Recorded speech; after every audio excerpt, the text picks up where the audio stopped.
I told my ex-boyfriend I was madly in love with someone else. The problem was that someone was standing 3 feet behind me and heard every single word. Okay. Let me back up. My name is Clara, and I am, by every reasonable measure, a functioning adult. I have a good job. I have friends. I have a skincare routine I actually stick to. I am not the kind of person who makes catastrophic, impulsive decisions in the middle of a hotel lobby while wearing a bridesmaid dress. And yet, it was the Friday before my sister Sophie's wedding. The Hargrove estate, this gorgeous, sprawling venue about 2 hours outside the city. Stone walls, ivy everywhere, a garden that looked like it had been designed by someone who genuinely believed in fairy tales. Sophie had been planning this wedding for 14 months. 14 months of spreadsheets, fabric swatches, and a wedding planner named Ethan Blake who had made my life a quiet, consistent nightmare. Ethan Blake. God. Where do I even start with Ethan Blake?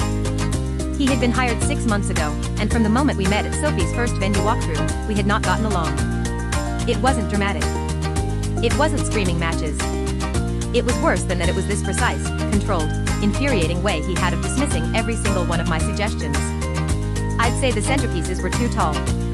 He'd say they were architecturally intentional. I'd say the timeline was too tight. He'd say I didn't understand event logistics. I once spent 45 minutes arguing with him about the placement of a single candelabra, and I still don't think I was wrong. So yes, Ethan Blake and I had a history. Just not the kind I was about to claim in front of my ex. I had known Daniel Reeves was going to be at the wedding.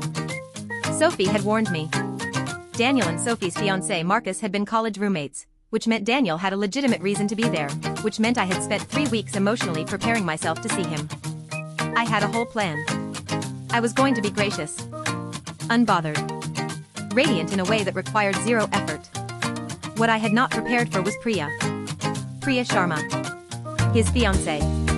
She walked into that hotel lobby like the universe had specifically designed her to make me feel small. She was stunning. Effortlessly, almost aggressively stunning. And the way Daniel had his hand on the small of her back, the proprietary, proud, look what I have energy, I felt it like a splinter under my thumbnail. Daniel saw me before I could recalibrate.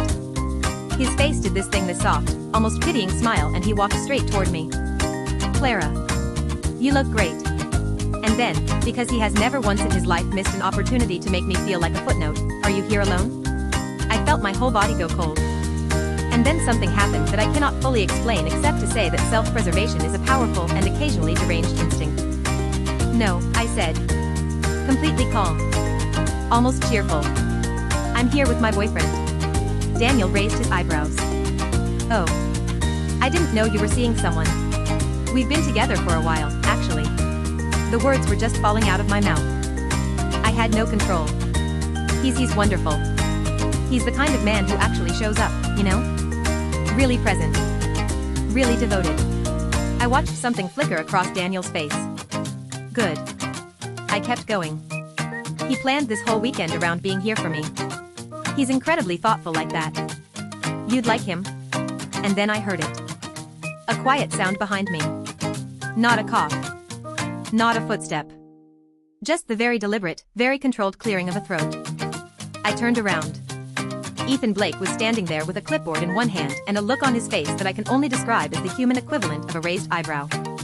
He had clearly been standing there long enough. His gray eyes met mine and held them, and in that single moment of eye contact I understood with complete, stomach-dropping clarity that he had heard everything. Every single word.